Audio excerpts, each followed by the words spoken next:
Hello students, आज हम शुरू कर रहे हैं अपनी कोर जावा की जर्नी।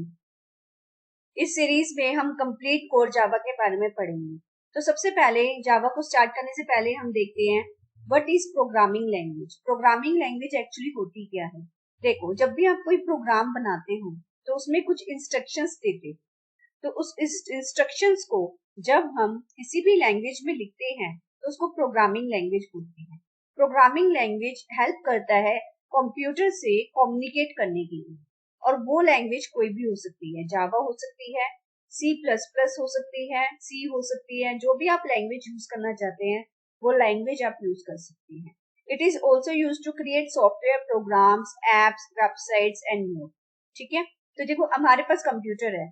कंप्यूटर हमारी लैंग्वेज नहीं समझता। कंप्यूटर कौन सी लैंग्वेज समझता है? बाइनरी लैंग्वेज समझता है। बाइनरी लैंग्वेज हमेशा 0 और 1 की फॉर्म में होती है। 0 और 1 की फॉर्म में होती है, और इसको हम बोलते हैं लो लेवल लैंग्वेज। इसको हम बोलते हैं लो लेवल लैंग्वेज। और जो हम अपना कोड लिखते हैं, अपने प्रोग्राम्स लिखते हैं, वो हमेशा किस में लिखते हैं? High language, high level language में लिखते हैं उसको। ठीक है, वो हाई लेवल लैंग्वेज जो होती है वो हमारी इंग्लिश से रिलेटेड लैंग्वेज होती है, जिसे हम समझ पाते हैं, पर उसे कंप्यूटर नहीं समझ पाता। तो यहाँ पर कंप्यूटर जब समझ नहीं पाता तो उसको वो पहले बाइनरी लैंग्वेज में कन्वर्ट करता है और फिर उसको एग्जीक्यूट करता है। तो प्रोग्रामिंग लैंग्वेज कौन सी होती है? जो हमारी लैंग्वेज होती है, जिसको हम बोलते हैं हाई लेवल लैंग्वेज। ठीक है, और वो हाई लेवल लैंग्वेज कौन सी होती है? वो आपकी कोई भी लैंग्वेज हो सकती है। जावा हो सकती है, पाइथन हो सकती है, सी प्लस प्लस हो सकती है, सी हो सकती है। बहुत सारी लैंग्वेजेस अवेलेबल है जिनके थ्रू हम अपने प्रोग्राम को लिखते हैं, जिसमें सेट ऑफ इंस्ट्रक्शंस देखते हैं और कंप्यूटर से कम्युनिकेट करने में जो हमारी हेल्प करती है। It's how humans give instruction to computers. तो किस तरीके से कंप्यूटर्स इंस्ट्रक्शंस देता है, ये हमें प्रोग्रामिंग लैंग्वेज, किस तरीके से हम इंस्ट्रक्शंस देते हैं अपने कंप्यूटर को, ये हम प्रोग्रामिंग लैंग्वेज के थ्रू सीखते हैं। सिंटेक्स जो होता है, सिंटेक्स को जो स्पेसिफिक स्ट्रक्चर होता है, जो ग्रामर हम यूज करते हैं। देखो, अब अगर आप इंग्लिश बोलते हैं तो इंग्लिश में अगर आप ये बोलेंगे आई एम लर्निंग, तो इस तरीके से आपने अच्छे से बोल रहे हैं कि आई एम आएगा और फिर लर्निंग आएगा। लेकिन अगर मैंने ये लिख दिया आई लर्निंग एम, अगर इस तरीके से मैंने कोई सेंटेंस लिखा तो क्या ये आपको समझ में आएगा? नहीं आएगा। क्यों नहीं आएगा? क्योंकि हमने यहाँ पर रूल्स को फॉलो नहीं किया, हमने लिखने का जो तरीका है वो गलत यूज किया है। तो सिंटेक्स क्या होता है? A way of writing. A way of writing, लिखने का जो तरीका होता है। हर एक प्रोग्रामिंग लैंग्वेज का अपना एक सिंटेक्स होता है जिसको हम यूज कर सकते हैं। तो यहाँ पर इसी तरीके से हम ग्रामर का जैसे इंग्लिश में यूज करते हैं, ऐसे ही सिंटेक्स जो होता है, हर एक लैंग्वेज का अपना एक स्पेसिफिक स्ट्रक्चर होता है राइटिंग का, उसको हम यूज करते हैं। ठीक है, use to write the code that a computer can understand and execute. इसलिए यूज भी किया जाता है ताकि वो कंप्यूटर को समझ सके कंप्यूटर, और उसको अच्छे से एग्जीक्यूट कर सके। हाई लेवल लैंग्वेज कौन सी होती है? Easy for humans to read. जैसे Python, Java, C plus plus में हम अपने कोड को लिखते हैं, वो हमारे लिए इजी हो जाता है रीड करना, राइट करना। लेकिन कंप्यूटर इसको नहीं समझ पाता। कंप्यूटर लो लेवल लैंग्वेज को समझता है, जो क्लोजर होती है मशीन से, जैसे असेंबली हो गई, बाइनरी लैंग्वेज हो।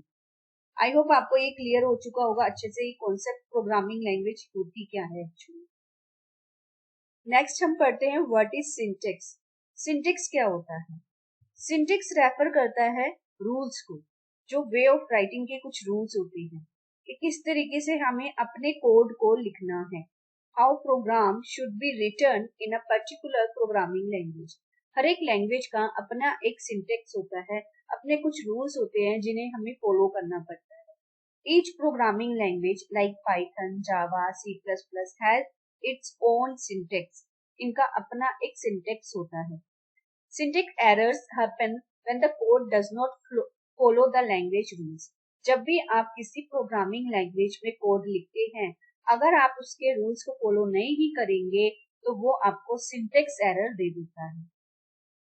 देखो, हम इसमें देखते हैं, ये जावा लैंग्वेज का सिंटेक्स और ये सी प्लस प्लस का। जब आप जावा लैंग्वेज में एंट्री पॉइंट देते हैं तो इसमें हम लिखते हैं पब्लिक। अगर आपको अच्छे से समझ में अभी नहीं आ रहा होगा क्योंकि हमारी अभी जर्नी स्टार्ट हुई है। मैं बस आपको एक ओवरव्यू दे रही हूँ यहाँ पर कि जब हम जावा में कोड लिखते हैं तो यहाँ पर लिखते हैं पब्लिक, फिर स्टैटिक, फिर वॉइड, फिर मेन लिखते हैं। लेकिन अगर यही सेम लाइन मुझे C++ में लिखनी है तो मैं सिर्फ इंट और मेन लिखती हूँ, यानी कि डेटा टाइप लिखती हूँ और मेन फंक्शन लिखती हूँ। अगर मुझे किसी भी स्टेटमेंट को या मैसेज को प्रिंट कराना है जावा की लैंग्वेज में तो मैं लिखूंगी system dot out dot print ln, तभी मैं इस मैसेज को प्रिंट कर पाऊंगी, चाहे फिर वो मेरा रिजल्ट हो या कोई मैसेज हो। लेकिन अगर वही चीज मुझे C++ में प्रिंट करानी है then I will use cout use करूंगी और इस तरीके से एंगुलर सिंबल्स का यूज करूंगी और लिखूंगी। ठीक है।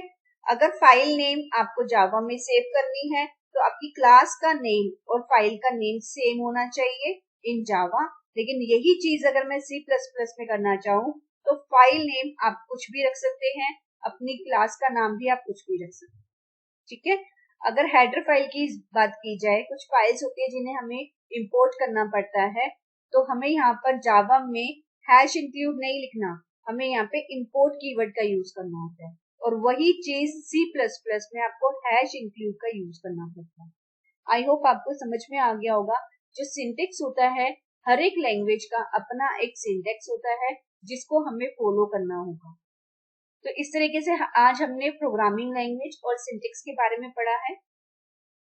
नेक्स्ट वीडियो में हम पढ़ेंगे कि how instructions are converted to binary code, किस तरीके से बाइनरी कोड में हमारी इंस्ट्रक्शंस जो होती है वो कन्वर्ट होती है। ठीक है। अगर आपको मेरी वीडियो अच्छी लगी है तो आप प्लीज इसे लाइक, शेयर और सब्सक्राइब करना ना भूले।